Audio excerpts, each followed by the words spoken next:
परीक्षा course video series के अंतर्गत हम प्रीवियस ईयर क्वेश्चन पेपर देख रहे थे। 102 तक यूपी पीसीएस सन 2017 का पेपर देखे थे। चलिए आगे शुरू करते हैं। इसमें बताना है कि क्या सुमेलित नहीं है, और फसल है और उसके जो कारक हैं, जैसे नील हरित शैवाल, ये धान में लगता है तो सही है।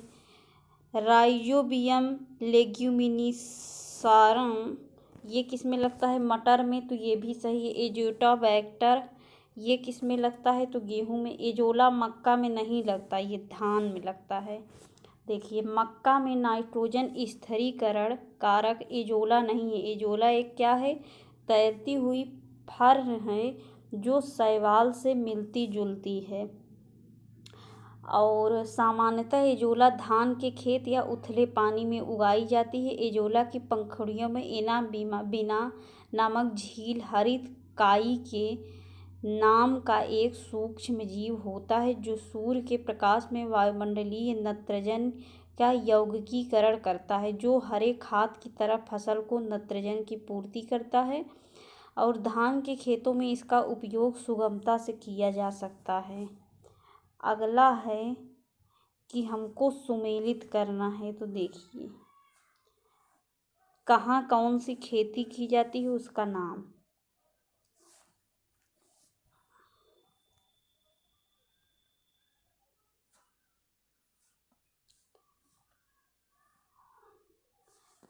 पश्चिमी घाट में स्थानांतरित खेती को क्या कहते हैं? कुमारी। दक्षिणी पूर्वी राजस्थान में वालतरे, उत्तर पूर्वी भारत में झूम, मध्य प्रदेश और छत्तीसगढ़ में डाहिया। अब पर्यावरण से रिलेटेड सवाल देखिए।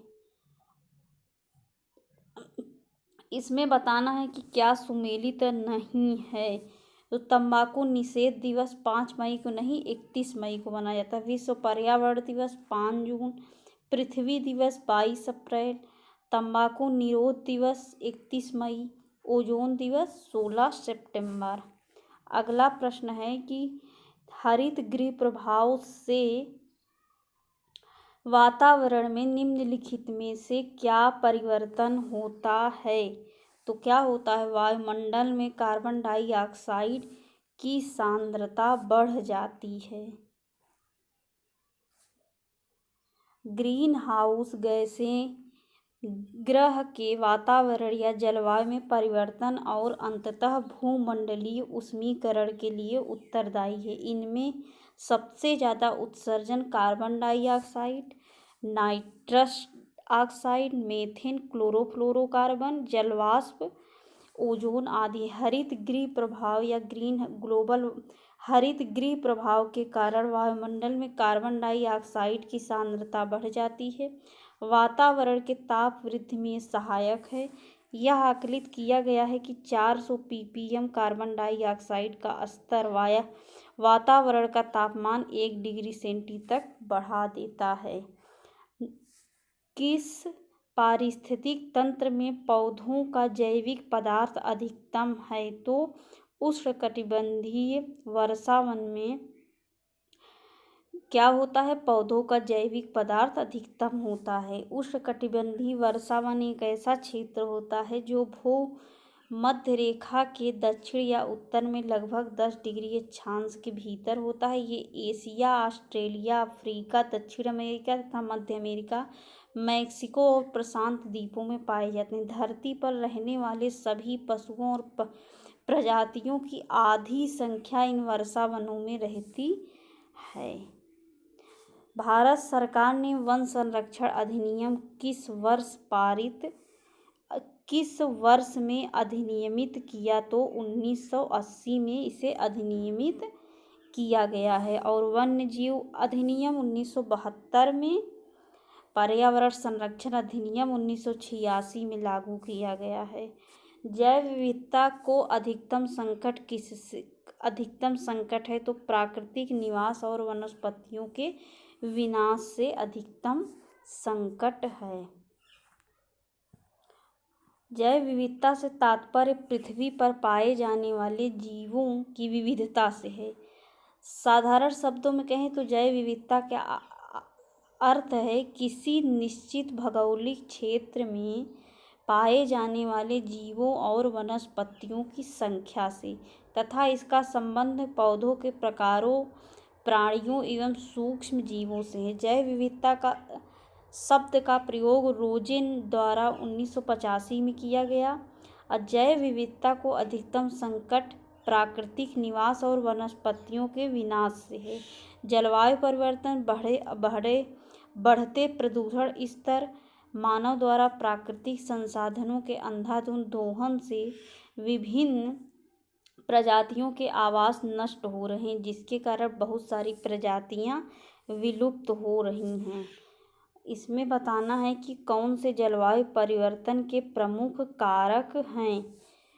तो जीवाश्मिक ईंधन के अधिकाधिक प्रज्वलन, तो ये सही है। तैल चालित स्वचालितों की संख्या विस्फोटन, ये भी सही है। अत्यधिक वनोन्मूलन, ये भी सही। सौर धंधक में वृद्धि, तो ये नहीं है। जलवायु परिवर्तन के कारण जीवाश्मिक ईंधन का अधिकाधिक प्रज्वलन, तैल चालित स्वचालितों की संख्या विस्फोटन, अत्यधिक वनोत्पादन आदि है। रानी झांसी समुद्री राष्ट्रीय पार्क की स्थापना हुई थी, तो 1996 में हुई थी।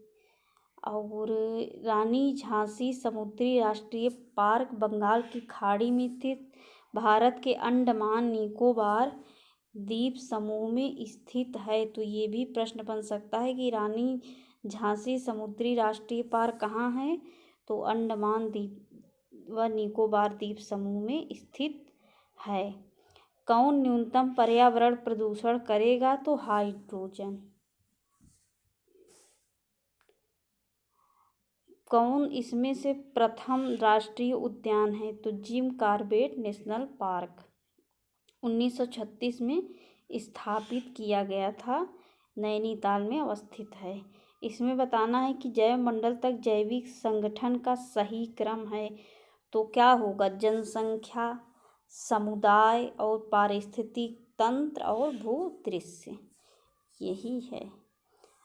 अगला देखिए, इसमें से बताना है कि कौन सा सुमेलित नहीं है, तो क्लोरोफ्लोरोकार्बन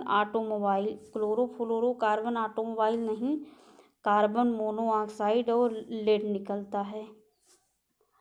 अगला है कि भारत में जलवायु परिवर्तन से सामाजिक तनाव बढ़ रहा है। कथन ए, मौसम की चरम दशा की बारंबारता एवं तीव्रता से खाद्य सुरक्षा पर गंभीर प्रभाव पड़ रहा है। तो ये जो कथन है, कथन ए और बी भी सही है और ये इसका एक कारण भी है।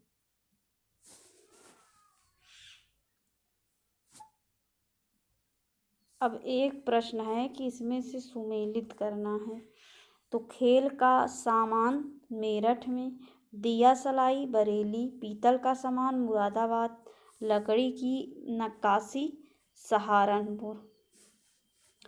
अब समसामयिकी है, इसको तो देखना नहीं है।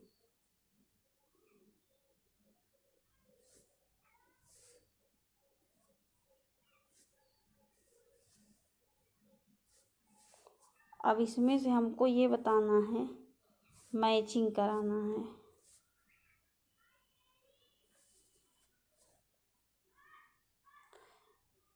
तो इसको हम जब टॉपिक करा रहे थे तो भी इसमें कराए हैं।